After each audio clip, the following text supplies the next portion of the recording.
नमस्कार साथियों, शालू art class में आप सभी लोगों का तहे दिल से स्वागत है।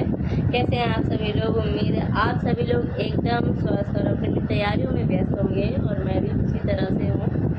तो अगेन मैं आप लोगों को इसी बुक से पढ़ाने वाली हूँ आज कुछ और नेक्स्ट 20 या 30 जितने मैं कवर कर पाऊँ। एक्चुअली मैं वीडियो बहुत ज़्यादा लंबा नहीं करना चाहती, इसलिए शॉर्ट में बताती हूँ और आप लोगों को समझ में भी आए। सबसे पहले तो मेरे चैनल पे जो भी लोग नए हैं प्लीज़ सब्सक्राइब करके बेल आइकन ज़रूर दबा लें और बगल में जो ऑल सिलेक्ट होता है उसको मतलब कर दीजिएगा, जिससे मेरी कोई भी लेटेस्ट अपडेट आप तक तुरंत पहुँच जाए। और जो है कई दिन मैंने वीडियो नहीं डाल पाया, इसके पहले वाले वीडियो में भी मैंने आपसे माफ़ी मांगी, फिर मांगती हूँ। थोड़ा सा हम लोग भी बिज़ी हो जाते हैं, मैं भी, मेरा मन तो बहुत करता था लेकिन नहीं कर पाई। चलिए फिर सबसे पहले आप लोगों से मैं 5 क्वेश्चन पूछूंगी जिनके आंसर आपको कमेंट में देने हैं पूरा वीडियो देखने के बाद। जो है बताइएगा कि स्टोनहेंज अवस्थित है। इसके मैं 4 ऑप्शन देती हूँ। ब्रिटेन में, सेलिसबरी के मैदानों में, एडम्स काउंटी में, पूर्वी द्वीप समूह में। ठीक है, सुन लिया आप लोगों ने? पेन और पेपर लेके बैठा कीजिए, जिससे कोई भी, मैं तो कहती हूँ सब लिख लिया कीजिए, पॉज करके भी लिखिए। तैयारी करनी है बेहतर, मेहनत तो करनी पड़ेगी। इसका आंसर जो है मुझे दीजिएगा। और दूसरा क्वेश्चन मैं पूछूंगी क्योंकि मैं आपको कल पढ़ा चुकी हूँ, उसी में से पूछती हूँ। ये मैंने आगे का पूछा है। बताइएगा कि प्रागैतिहासिक कला का अर्थ क्या है। ठीक है, इसके जो है मैं ऑप्शन दे देती हूँ। आधुनिक कला, मध्यकालीन कला, सिंधु घाटी सभ्यता की कला, इतिहास काल से पूर्व की कला।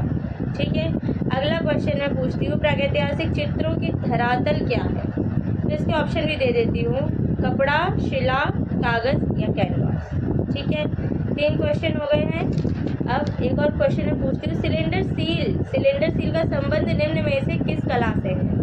ठीक है, इसके ऑप्शन में देती हूँ। मिस्र की कला, मेसोपोटामिया की कला, भारतीय कला या ईरान कला। ठीक है, अब नेक्स्ट क्वेश्चन मैं पूछती हूँ आप लोगों से। प्रागैतिहासिक चित्र प्रधानतया किस विषय से संबंधित है। इसके ऑप्शन में देती हूँ। धर्म संबंधी, आखेट संबंधी, युद्ध संबंधी, प्रकृति संबंधी। इन 5 क्वेश्चन के आंसर मुझे कमेंट में चाहिए। अब आगे बढ़ जाते हैं। ठीक है, तो नेक्स्ट क्वेश्चन है हमारा क्वेश्चन नंबर 21, जिसको मैं विस्तार से बताऊंगी। वैसे ये सारे आप लोग पहले पढ़ चुके हैं। तूतनखामेन का संबंध निम्न में से किस देश से रहा है। आई रिपीट, तूतनखामन का संबंध निम्न में से किस देश से रहा है। तो इसमें जो है ऑप्शन है आपके मेसोपोटामिया, बगदाद, इटली, मिस्र। तो इसका सही आंसर हो जाएगा मिस्र से रहा है। क्यों रहा है सुन लीजिए। तूतनखामेन मिस्र का एक फेरो रहा है। ठीक है, फेरो प्राचीन मिस्र के शासकों के लिए आधुनिक चर्चाओं एवं इतिहास में प्रयोग किए जाने वाला शब्द है। पुरालेखों में यह उपाधि उन शासकों के लिए प्रयोग की जाती थी जो धार्मिक और राजनीतिक दोनों ही तरह के नेता होते थे। तूतनखामेन की मृत्यु 19 वर्ष की आयु में 1324 ईसा पूर्व के आसपास हुई थी। इसकी डिटेल पूरी है, आप लोग लिख लीजिएगा, इसलिए मैं थोड़ा धीरे धीरे बोल रही हूँ। नेक्स्ट क्वेश्चन पे आते हैं।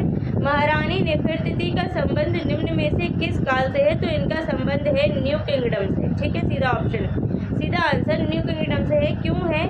महारानी नेफरतिती का संबंध न्यू किंगडम या मिस्र के 18वें वंश से था।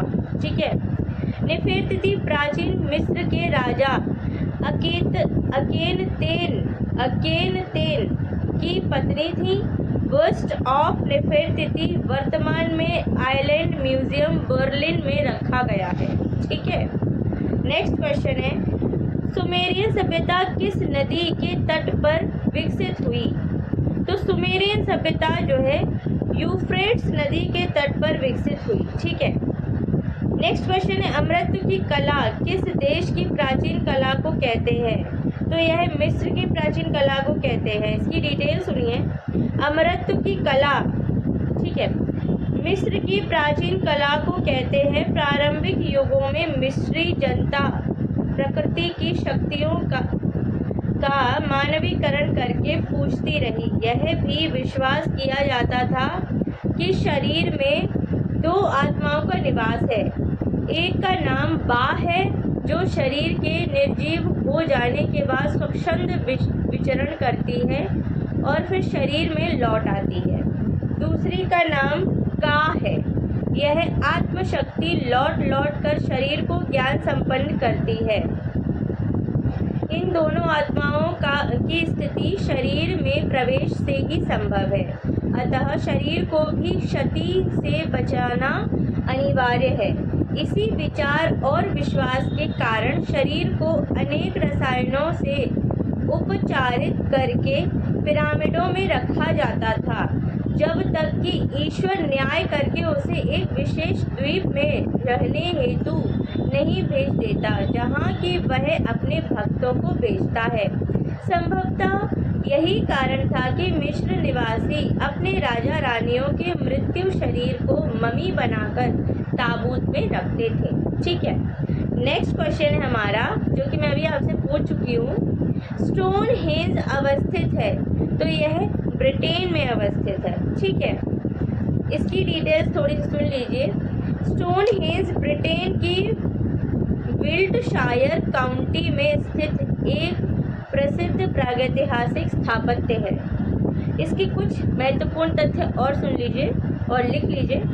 स्टोनहेंज एक महापाषाण शिलावर्त है, जिसमें 7 मीटर या फिर 23 फीट से भी ऊंची शिलाओं को धरती में खड़ा गाड़कर एक चक्र बनाया गया था।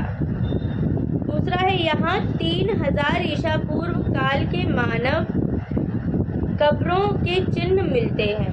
ठीक है, नेक्स्ट क्वेश्चन है हमारा। दुशालाओड़े योगी की मूर्ति किस खुदाई से प्राप्त हुई है? तो यह मोहनजोदड़ो की खुदाई से प्राप्त हुई है। मोहनजोदड़ो की खुदाई से त्रिफुलिया अलंकरण वाले उत्तरी दुशाला को ओढ़े हुए एक दाढ़ी वाले योगी की सुंदर मूर्ति प्राप्त हुई है, जिसके नेत्र समाधि अवस्था में नाक के अग्रभाग की ओर ध्यानस्थ हैं। एक अन्य पुजारी की मूर्ति, जिसका सिर भारी, जबड़े चौड़े, होंठ भद्दे व तश्तरी नुमा कान है।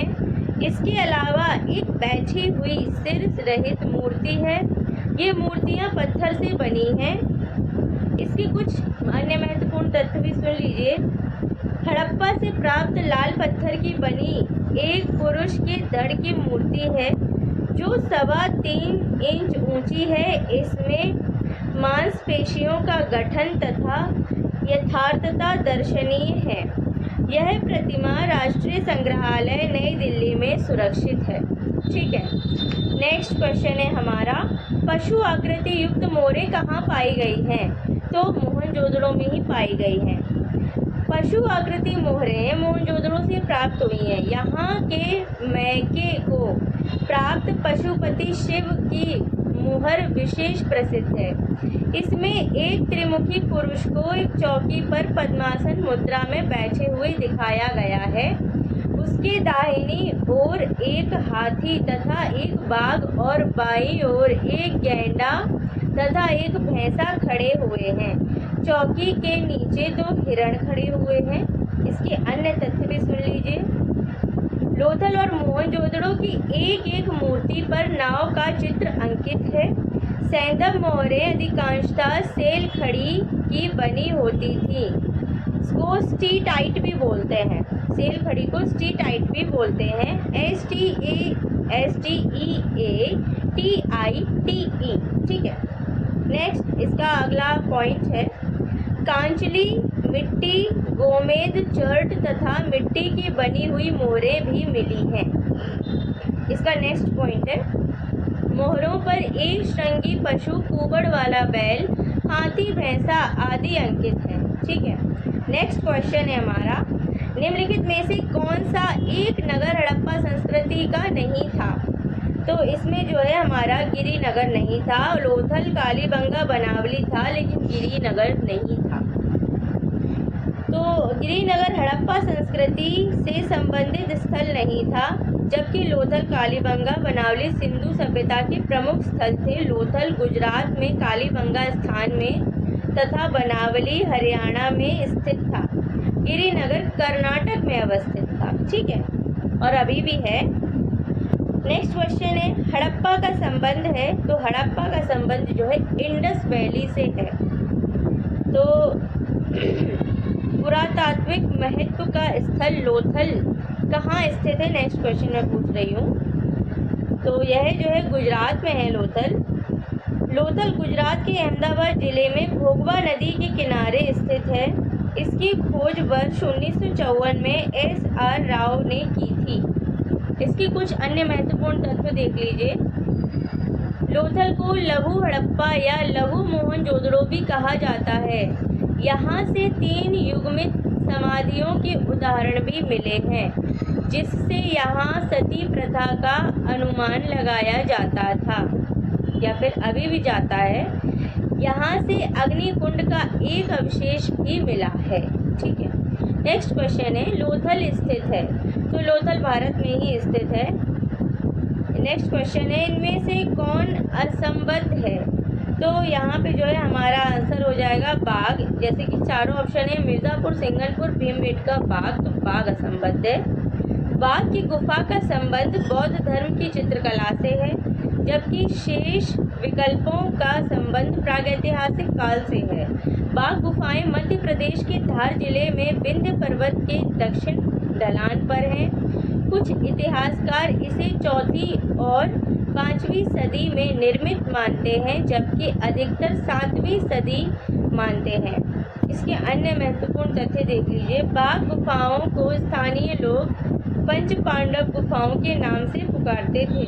मिर्ज़ापुर क्षेत्र में 100 से अधिक शिलाश्रय तथा गुफाएं प्राप्त हुई हैं। सिंगनपुर ग्राम में 50 चित्र शिलाश्रय तथा गुफाएं मिली हैं। ये गुफाएं एक रेतीली चट्टान में स्थित हैं। भीमबेटका नामक एक पहाड़ी में लगभग 600 प्राचीन गुफाएं प्राप्त हुई हैं। ठीक है, नेक्स्ट क्वेश्चन है हमारा, प्रथम कांस्य प्रतिमा किसकी थी, तो वह नृत्यांगना की थी। मोहनजोदड़ो की पूर्वी टीले को HR, VS तथा D के क्षेत्र में बांटा गया था। इनमें HR क्षेत्र अत्यंत प्रसिद्ध है। मोहनजोदड़ो के HR क्षेत्र से प्राप्त 11.5 सेंटीमीटर लंबी नर्तकी की कांस्य की धातु मूर्ति अत्यंत प्रसिद्ध है। आभूषणों को छोड़कर यह मूर्ति बिल्कुल नग्न है। ठीक है, आई होप आप लोग सारी डिटेल्स लिखते जा रहे हो। देखिए, वैसे ही मैं धीरे धीरे बोल रही हूँ, इससे ज़्यादा मैं धीरे नहीं बोल सकती। इसके अन्य महत्वपूर्ण तथ्य भी सुन लीजिए। लोथल से तांबे के कुत्ते की मूर्ति प्राप्त हुई है।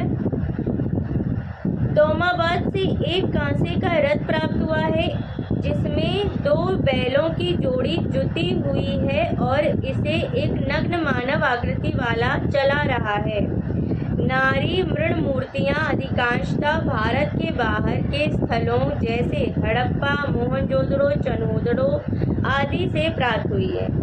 मोहनजोदड़ो से तांबे के 2 उपकरणों में लिपटा हुआ सूती कपड़ा, एक सूती धागा भी प्राप्त हुआ है। ठीक है, नेक्स्ट क्वेश्चन है, मोहनजोदड़ो में प्राप्त नर्तकी प्रतिमा किस धातु की बनी है, तो यह कांसा धातु की बनी है, जैसा कि अभी आपने पढ़ लिया है। नेक्स्ट क्वेश्चन है, मोहनजोदड़ो अवधि की नर्तकी की मूर्ति का माध्यम का है, कांसा माध्यम है। ठीक है, सारे क्वेश्चन घुमा फिरा के पूछते हैं, तो ध्यान से सुनना है। नेक्स्ट क्वेश्चन है, प्रथम धातु निर्मित नर्तकी की मूर्ति किसकी है, मूर्ति कहाँ पर है, तो मोहनजोदड़ो में है। ठीक है, नेक्स्ट क्वेश्चन है हमारा, प्रारंभिक नृत्यांगना मूर्ति कहाँ से प्राप्त हुई है, तो मोहनजोदड़ो से प्राप्त हुई है। मोहनजोदड़ो से प्राप्त नर्तकी की मूर्ति का माध्यम धातु, अगर कांसा है ऑप्शन में तो कांसा, धातु है तो धातु करना है। ठीक है, क्योंकि कांसा एक धातु ही है। नेक्स्ट क्वेश्चन है, मोहनजोदड़ो अवधि की प्रसिद्ध नृत्य करती लड़की की मूर्ति है, कांसा की है। ये एक ही साथ कई सारे क्वेश्चन इन्होंने बना दिए हैं। नाचती हुई लड़की और दाढ़ी वाले सिर कौन सी प्रसिद्ध सिंधु घाटी कला के अवशेष हैं, तो यह मोहनजोदड़ो के अवशेष है। प्रथम धातु मूर्ति किस सभ्यता से प्राप्त हुई है? तो यह जो है सिंधु सभ्यता से प्राप्त हुई है। और यहाँ पे मेरे 41 क्वेश्चन मैंने कर दिए हैं, वैसे 20 करने थे, 21 हो चुके हैं, मैं ध्यान नहीं दे पाई, पढ़ते पढ़ते इतना हो गई। तो आई होप आप लोगों ने जो है सारे क्वेश्चन को नोट डाउन किया हो, ध्यान से सुना हो। अब रिपीट पर देखिएगा और जो है नेक्स्ट बहुत जल्दी मैं अच्छा सा वीडियो फिर लेकर आऊँगी। मेरे क्वेश्चंस के आंसर जरूर दीजिएगा जो मैंने शुरुआत में पूछे हैं। मिलती हूँ नेक्स्ट वीडियो के साथ, तब तक के लिए पढ़ाई करते रहिए, अपना ध्यान रखिए, सेहत का भी ध्यान रखिए, थोड़ा वर्कआउट भी करिए। उसके लिए भी मैंने अलग से चैनल भी बनाया है, शालू फिटनेस क्लास, और जो है इसमें मैं उसकी कुछ शॉर्ट्स भी डाल देती हूँ जो बेनिफिशियल होते हैं। पढ़ते पढ़ते कई बार हमारी गर्दन अकड़ जाती है, हाथों में पेन होता है, पैरों में, कमर में, कई जगह होता है, तो बहुत सारे बेनिफिशियल एक्सरसाइजेज मैं देती रहती हूँ जो आप लोग देखते भी हैं। तहे दिल से शुक्रिया। मिलती हूँ नेक्स्ट वीडियो के साथ, तब तक के लिए टेक केयर, बाय बाय।